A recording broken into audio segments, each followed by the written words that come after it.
এখানে একটা পিসি দেখতে পাচ্ছেন, পিসিটি হচ্ছে গিগাবাইট কত মডেলটা বোঝা যাচ্ছে না, 110টা সাধারণ হয়, DDR4 এর সকেট 1200। আচ্ছা, এটা সম্ভবত অ্যাসিড জিনিসে পড়ছে। তো যাই হোক, এটার প্রাথমিক অবস্থায় যে প্রবলেম হয়েছে, কাস্টমার বলছে যে এটার পাওয়ার নাই। তো আমরা দেখলাম যে পাওয়ার সাপ্লাইটা চেঞ্জ করি, পাওয়ার চলে আসছে।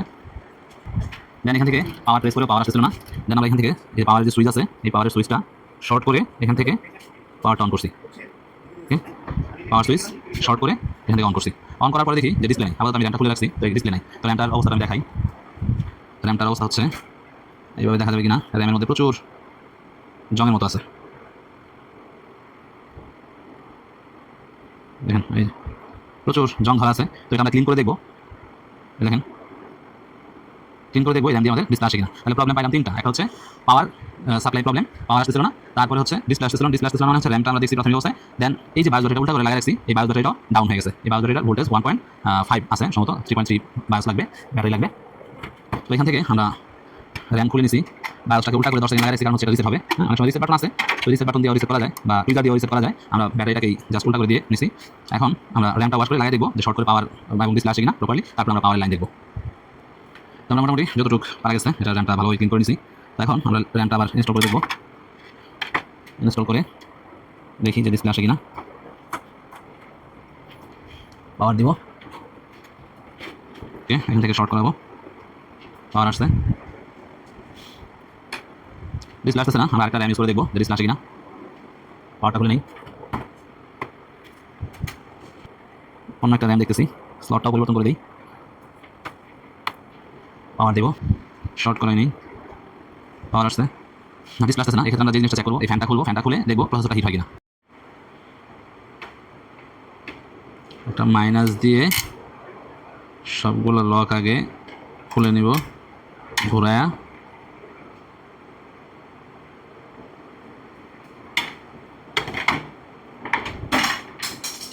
দেন উপরের দিকে টান দিব, খুলে আসছে। প্রসেসর একেবারে হিট হচ্ছে না, কোনো প্রকারই হিট হচ্ছে না। দ্যাট মিন্স এটা যে বায়োসটা ডাউন হয়েছে, এই বায়োসটা ডাউন হওয়ার কারণে এটা প্রসেসরের সাথে কমিউনিকেশন হচ্ছে না প্রপারলি, এবং ভোল্টেজ পাচ্ছে না। তো এখান থেকে আমরা দেখব যে এখানে 12 ভোল্ট জেনারেট হচ্ছে কিনা, সেটাও আমাদের দেখতে হবে। 12 ভোল্ট জেনারেট হচ্ছে কিনা আমরা পাওয়ার দিয়ে দেখব, 12 ভোল্ট জেনারেট হচ্ছে কিনা। আমরা যেটা দেখতে পাইছি যে আমাদের যে 12 ভোল্টের লাইন আছে, 12 ভোল্টের লাইন ঠিক আছে। আমার প্রসেসরের মধ্যে প্রচুর রাস্তা দেখতে পাচ্ছি, জংয়ের মতো ধরছে, দেখেন, দেখা যায় পুরো প্রসেসরের মধ্যে। তো এটা আমরা ক্লিন করে দেখবো, দেন প্রসেসর হিট হয় কিনা। আমরা এখান থেকে একটা পিন করে এগুলা ক্লিন করবো। এই দেখেন একটা পিন, এখানে এই যে একটা পিন, তারপরে এই যে একটা পিন, এরকম আরও পিন আছে। এগুলো কারণে হয়তো কমিউনিকেশন হচ্ছে না। তো এগুলো ক্লিন করে আমরা তারপরে দেখবো লাগায় যে প্রসেসরটা হিট হয় কিনা। তো এটা আমরা প্রসেসর ওয়াশ করেও আমাদের প্রসেসরের হিট আসে নাই। তো আমরা এখন যেটা মনে করতেছি সেটা হচ্ছে যে এটার এক হচ্ছে বায়োস রাইট করতে হবে নতুন করে, এই বায়োস নতুন করে রাইট করতে হবে। পাশাপাশি হচ্ছে এটাকে ওয়াশ করে ওভেন থেরাপি দিলে হয়তো ডিসপ্লে চলে আসতে পারে আর কি, বাট মেশিন কিন্তু রান আছে। ওকে, পিসিএস ভোল্টেজ এটা আমাদের যে প্রসেসর, এটা তো প্রসেসর যাবে পিসিএস পিসিএস আর এটা কি পিসি, এটা হচ্ছে পিসিএস পিসি সুটান ভিডিও কিউ থেকে কনভার্ট হবে। এই দেন বিসিসি আইও, বিসিসি আইও আইবো, আর এটা হচ্ছে আমাদের বিসিসি এস আইবো।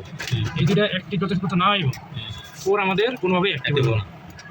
আর এই দুইটার কমন একটা ইস্যু, এই যে এলএন আইসি আছে, এই যে আইসিটা, এটা হচ্ছে আমাদের আমরা ডায়াগ্রাম নিয়ে নিতে সহজে পারি।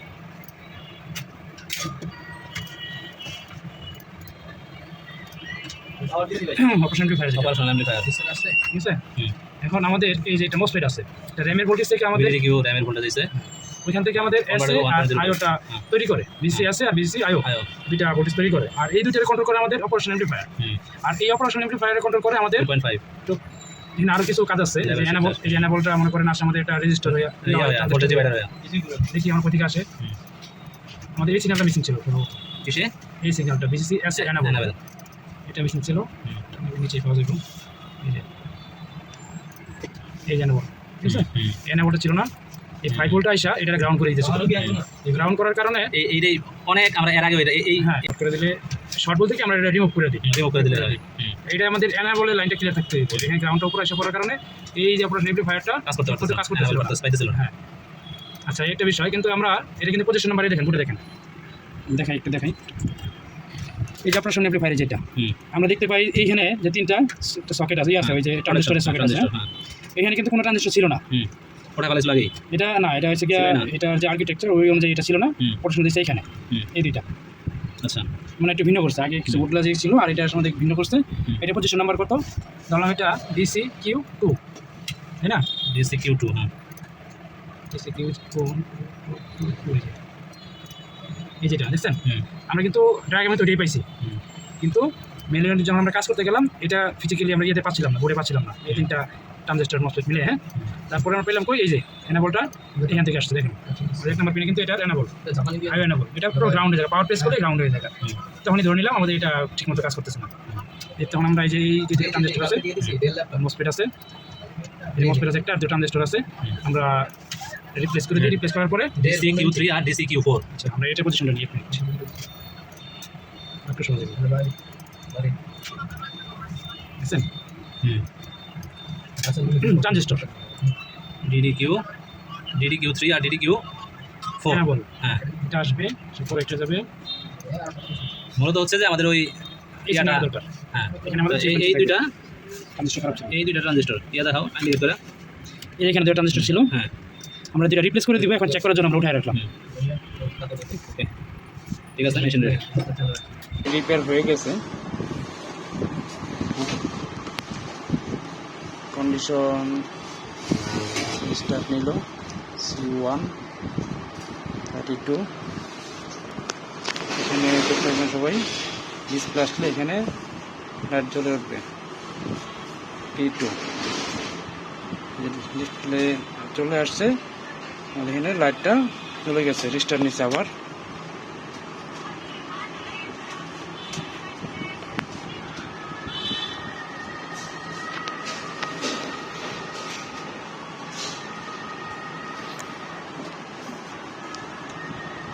বারবার রিস্টার্ট নিতেছে, ওকে।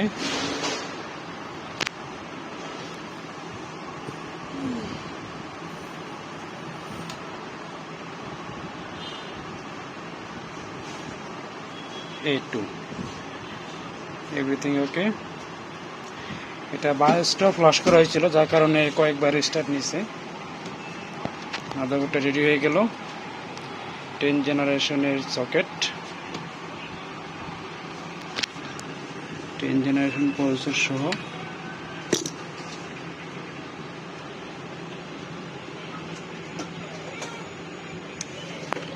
Ten generation i5 10 generation processor.